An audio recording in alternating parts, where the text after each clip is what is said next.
everything in Streamtime starts with creating a job.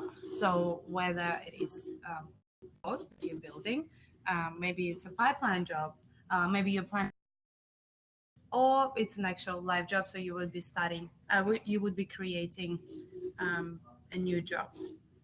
So to do so, you just create a new job here, buddy, on the right hand side on your job page. What's the job we're going to be working on So today? we were thinking of the client, which we agreed on. It's Nike. So, and I'm a big fan of activewear. So let's just say a new design of the sports bra. Let's go sports bra. So women's sports bra. Like, let's just say women's sports bra, and then everything that's involved in that we can add to the job as we go. Exactly. Cool. So we've created this job, and we can add those items in the job. The items are stages, or can be phases of the job, can be tasks within that job. And in this case, we want to start with research. That's the first thing we'll kind of need to do on this project. So we're actually thinking about the work that needs to get done. While we're doing this, we're going to be adding time to these different stages or items, I suppose, and also pricing the jobs. So we're actually linking all of those things together. We found that as we kind of continue to talk to people create jobs in all sorts of different ways. Sometimes they'll start with a budget from the clients, with, you know, bank and look at how much money they need to make off a job. Other times they're looking at the amount of time that this project might actually require. And what we're doing here is trying to bring to the fore these things all together at the start when we're planning a job. And what that's going to do is ensure that we're going to be getting the right amount of money in when we send this quote or invoice, but also we're keeping a close eye on the amount of time that we're actually giving our team to work on it and being realistic about these figures too. So we're going to do some research and we're going to add some time, but let's think about this. How much time do we think we're going to spend researching? It's a big brand, so I think it's going to be taking a lot of time. So let's say 50 hours. 50 hours of research. And this way, how should we be charging this research item? I think with something like a research phase, 50 hours, it could go more, it could go less, depending on what we find. So we might want to actually operate with a fixed fee here to make sure that we're not going to be underselling ourselves. We just want to make sure we're giving ourselves room to move. So if you do tend to operate with fixed fees on certain items or certain jobs, then we can certainly do this. So starting with a fixed fee, let's say, okay, regardless of how much work we actually do, we're going to charge maybe about $30,000 for this research phase. Now, that's a really crucial part of this job. It's going to inform everything that comes down the track when we get to the design point, so it's easily justified. And while we're doing this, let's maybe add some team members here too. So, Andy, Danielle. Buddy, you want to work on... I'll jump on this one too. Sportsbra design and research. Going to learn a lot. And maybe some sub-items. So let's talk about a sub-item. Yeah, so sub-items are little subtasks that this item consists of. So they are more of an internal task that you guys can look at and tick on once done as they're completed. So what would be the first sub-item for this? I guess we need to sit down and catch up and make a plan. Perhaps it's even a kickoff meeting and initial plan. Yeah. Kickoff meeting, research plan. So everyone that you allocated those 3 team members to an item, and everyone who's been allocated, they will be seeing those sub items in the to do as well. Cool. And what else might we do? Perhaps there'll be a client review. Maybe we'll leave. So let's say perhaps the 1st of April, and then let's just say delivery. Cool. So they're little subtasks within that research. Exactly. New item. Okay, so we've got research. What are we going to need to do now? Design work. Yeah. And how are we going to price our design work? I would just do it.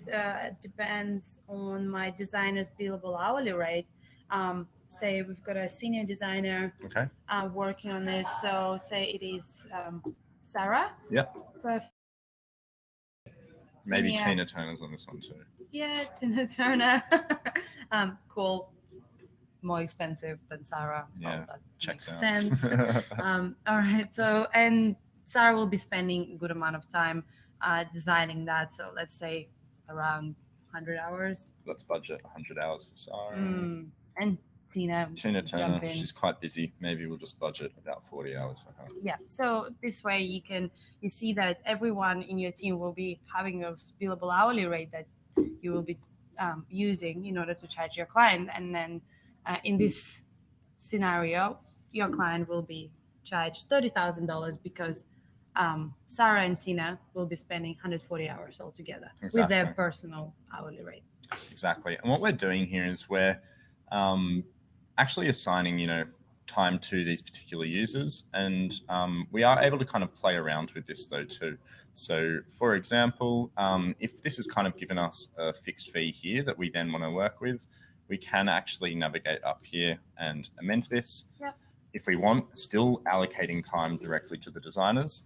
We'll go back because we do want to work with those hourly rates, but just knowing we can kind of mix and match a few of those rates and where we're adding time if you want. And it's quite easily done just by clicking into those cells and toggling the options. Yeah. Boom. Awesome. So maybe we would use a freelancer service for this job. Yeah. Do you think? It's big job, so maybe we would need another designer to come in and just review it, perhaps. Mm-hmm. So it's an expense within their job. So in order to add an expense, you head to that plus button or create button, and you can add that expense in. So whether it is freelancer or contract, but in this case, that's going to be Kate designer. Mm-hmm. You can plan a bit more, so maybe we will give her 5 hours. Oh, let's give her 15 hours for this job, and you can add those cost rates and sell rates straight away. Mm-hmm. So cost rates are basically how much this Kate designer costs you as a business, and sell rate, they will have a markup of how much you should be charging your client. Yeah, I think that I think that's Kate's day rate. So her hourly rate's probably looking a bit more like $40, let's say. Yeah, okay. And then maybe slight markup for $50. Obviously we can increase that if we want, but we can certainly say we had to get Kate in for 15 hours here. Perfect. Let's add her to the job. Yeah. And that expense is now being tracked. Cool. But let's add one more item, which is going to be perhaps we'll need to get some, what are we going to need to do now? Prototyping? Yeah, prototyping. Yeah. Cool. And perhaps let's just use the hourly rate for an item here. Yep. So let's say, because we're not really sure who's going to work on this, and maybe we have a set hourly rate for this prototyping that we charge out, there's going to be 30 hours involved, and perhaps that comes in at an hourly rate of $260 an hour. Yeah. Cool. We can just add these at the top level here. We don't need to add team members. We don't really need to plan anything more. We just need to budget for this time, I suppose. On this note as well, right now we are building a job from scratch, and we are creating those items straight away. From here, they don't get saved anywhere unless you go into your profile and settings, your items and expenses, and add them in and save them with the hourly rate that you've got, your little rate cards in a way. Mm-hmm. So part of a essential setup, you will spend some time in the profile and settings and sort that and add those items and expenses in advance. So it will save time when you create a new job. And that just lives in the back here in Just the profile and settings. Mm-hmm. But cool. So, all right. So we've just structured 3 different items on this job in different ways, kind of exhibiting that we're very flexible in how we can do this, and we essentially allow people to kind of do things based on how they currently do things, not enforcing one particular way, which is cool. What now? We probably need to create a quote and send it off. Yeah, that's we need a budget. We need a budget. And how we create that budget in Streamtime is we'll throw everything that we've got planned on the job so far, which we can, and maybe I'm even going to bring Kate, the designer there, the expense we added into that design phase, just so the cost is accumulated. Combined. I might actually just remove that information there. At this point, we can make some cosmetic changes to the quote. before sending it to the client. Yep. And that's not going to change the job plan that we've got set up already. Exactly.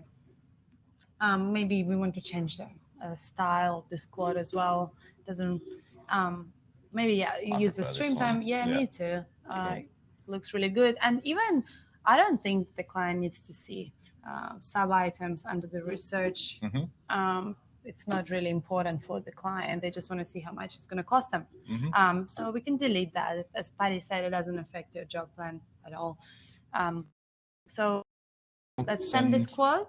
Easy. Client can approve it in the end. Perfect. Or we can just approve it manually. Mark it as sent. That one's been sent. What happens when that gets approved?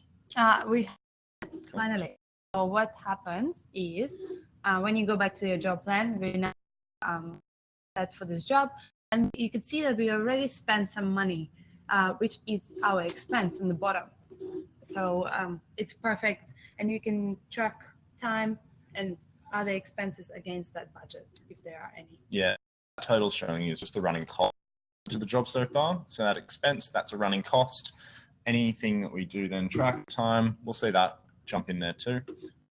Now, obviously, we're looking at everything here. We're keeping it in that single unit just so it makes a lot of looking at it. If you do want to delve into costs, then we can open up this, clicking on our expenses or our time, and see the cost of those things, the job so far there. But we're just looking at the sell rate here, and that's where the budget's sitting. Let's see these together. Yeah. Cool. Clayton just asked a question about the quote, so I'll just quickly answer that. So can you include comments in the quote? Yes, you can. You can. Patty, do you mind just going back to that quote for me? Yeah. You can. Break it. Yeah. Sorry. You can create a new item within that quote with the comments, or even add an introduction. Say this is your quote, and what's this quote about? It can be a little bit of a job brief. So yes, things like the ETA for delivery there, Clayton, just whack them in there. That introduction field just sits on the right. It's an option you can turn on. Yeah. It's a free text field. And then when you that you can add to the client too. So yeah. Yes. Cool. Easy. Approving that. Cool. We structured a job in a way that is perfect for how we work, which is cool. Now, let's say I like to schedule work for my team. How do I do this? Yeah, so you can view schedule from the job page straight away, and it takes you just to that job that you just created with the items underneath. So from the schedule screen, you can make more changes and can finalize your job plan. Yeah. So Patty is currently adding deadlines to those items that we've created. So deadlines are very important. They this way you can name that you scheduled this task for or added a name under this item. They know when to start working on it, and they can prioritize that for themselves. And otherwise, we can physically go in and schedule tasks for those team members. So let's just maybe do a couple. Yeah. Let's make Andy work on it this week until the end of the week. Sounds good. I can see that. I'm booking Andy up for today, but he's busy, yeah. I might need to get him to spend some more time on it. Yeah. So was there different tasks for him easily just by clicking onto this grid and dragging across. But it was a good comment you made before. Maybe I prefer my team to actually have the autonomy and track or at least plan the work for themselves based on the fact they know when things need to get done. And doing these tasks in the schedule, I'm being very explicit, saying this is what I need done by this date. Some people love to work that way. Some people need to have a lot more control over the work getting done in their studio, or at least just understand where that's being spent. It's not to say it's the only way to do things. For example, to see that I've got this research for this women's sports bra that's due in 2 weeks' time, and there's 50 hours I've got to do on it. So perhaps I would rather plan the work onto my own to-do screen, a team member. That I'll get that done when I need to, and I can create tasks easily for myself here. Yeah. And the best thing is the person who's in the schedule might be a traffic manager, can actually see those tasks that I'm creating there too. So whether it's here against the job, noticing that Patty's got 2.5 hours a day there. That's cool. Or from the to-do schedule as well to see what actually Patty is working on this week. Exactly. How busy he is. Getting oh my that God, Danielle is bird's very. eye Oh, view. everyone's busy. Everyone's quite busy. I feel like to-do screen deserves a bit of our attention in here, in this session.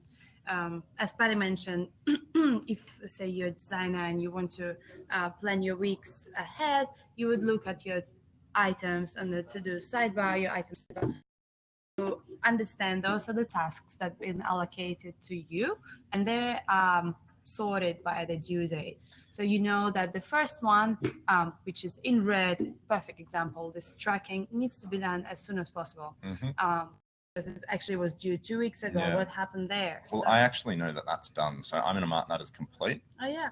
And then this way you can go in and drag those tasks into your days. Depends on how much time you've got left, and plan this ahead and make that judgment yourself and see maybe this brochure will take you longer than an hour, so you can adjust that time as well. Quite so easily. The strategy one, what was, the research for tomorrow that you're working on, Patty. Maybe we want to drag it into today, and then we will see what happens when we drag it into Dan. So let's say I actually spent some time doing that research today. Yeah, maybe a bit of time. Maybe I'm actually going to spend less time doing that strategy because things have changed. I had that kind of set in there at the start of the week. Maybe 2 hours getting done on that strategy today, and 2.5 was spent on that research. So I'm just dropping it down the black line to done, tracking my time. Yep. And that's all it really involves when we're talking about time tracking. So come to introduce, it's super easy. It's very intuitive how to, and it makes time tracking fun, a lot less meaning, fast, and easy. You do feel good when you drag stuff into Dan. It feels like you are achieving, you're winning. I mean, in the day. And we are winning. We always winning. Yeah, and it makes you feel good. There's no timers, as you could see in Streamtime, but there are different ways of tracking time. And we do encourage team autonomy and team planning their weeks ahead. And even though some of the tasks will be scheduled, but some of them won't be. So things change all the time. So the team can go in and make changes, make adjustments to those tasks for their days, drag them into Dan. Time has been tracked. Exactly. Cool. And heading back to the job, we're going to see how this time gets pushed through that too. So this time has been tracked here, and we can see that our current trajectory is showing that it looks like we're actually on track. I mean, we can see the line there, which is showing me scheduled time against this planned trajectory, which is really cool. Yeah. One more you track time, you will see this this burn up graph will change. It'll fill up. Will fill up with this information. Yeah. Cool. So we've only got a few minutes left today, so we should probably look to wrap things up soon. But what we're trying to show you is the flexibility that we've kind of permitted in Streamtime, the different ways to do things and manage. And the reason we've done that is because we've realized that not one business tends to operate the same as another. At least people always have their tweaks that they need to make, or at least have options to do things. So by providing a more open way of working, we're trying to encourage and allow for that, to allow people to have a system that actually works in a way that is really meaningful and powerful for them. And another way we can kind of look at this is through labels as well. Yeah, so the labels are grouping your jobs together. So it can be anything, but big project that you're running. Maybe this Sportsbra, it's actually a big project of 2020. So 2019, 2020 for 2 years. So you can use a label to group those jobs together, and then make sure they're part of the same project. Under that project, then you will be able to report on that as well and understand what's going on. It can be account manager, someone who's responsible for this job as well. So this is me. So you know that or you or your team members will go in and look into this job and know who to talk to next time if there's a problem or a question.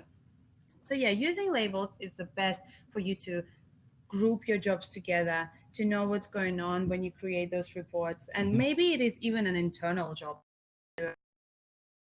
working on. It's not billable, so you want to exclude it from your financial reporting, or you even want to report only on an internal jobs within your business. So label again will do the trick for you, and it's a free text field, so you can add as many labels as you want. It can be whatever you want it to be, and it means that when we're coming to filter through labels, we can include some labels and exclude others.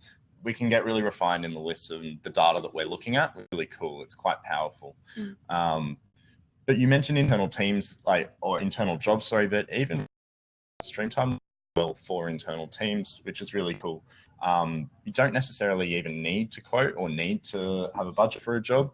You might just need to set up a job with a bunch of items or work on it and budget some time for the team, have them track it, and then push that through and get an invoice perhaps, to your accountant if you need, but also just keeping track of that internally, and even using different labels there to kind of understand what the different types of jobs are that we're working on. Exactly. And Patty is showing here that you can also use a label as an opportunity work as well. So it's not a real live job yet, but it's on the pipeline. So you can manage your pipeline with Streamtime as well using labels.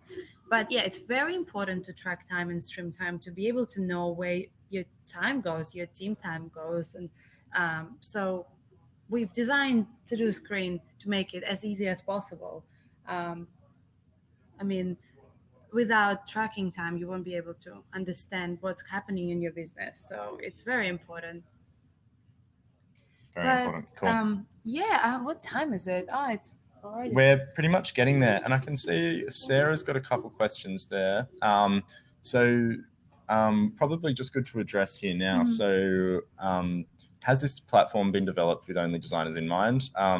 Certainly not. Obviously, when we designed Streamtime, the user is at the core of a lot of the people that actually use it. So a crucial part of designing Streamtime was creating a system that would allow to track time in a way that is engaging and usable and intuitive. And a reason for that is because time's it is arguably the most valuable commodity in a business. So understanding where that's going can only happen if you have track that time. And how do you do that? By designing a system that is going to be presented, or at least usable and engageable for the designers at the end of the day. But it's not to say that we don't do user research with people in different roles at the business. Of course, when it comes to looking at financial reporting and actually structuring a job, we've talked with agency heads, we've talked with traffic managers, we've talked with finance managers as well about the things they actually need to look at. So Sarah, if there was anything that you're kind of concerned about, we can certainly set up a time to chat there and dig into those a bit further, which is really cool because it's possible that some of the things you're after might already be catered for, but not necessarily in a way that you might have realized. Cool. So maybe we should set up a time to chat about those things that you're concerned about and just kind of work through those together. I'm more than happy to do that. But we are at the 30 minutes there. So how about we wrap things up? Sounds good. Sorry about the quality of the video. We're going to send you a recording instead. So it hopefully will be much better. But yeah, we're going to talk about changing the tool, I guess. But it would be really good to know your feedback on the webinars in general. Yes, we know the quality is a bit crap sometimes, but the content of the webinar and where can we improve, it would be really useful for us to know. So if you could just spend some time and do the survey that Patty has added, it would be amazing. Thank you. But we'll see you next week. Thanks, everybody. Thanks. See you later. Bye. Bye-bye.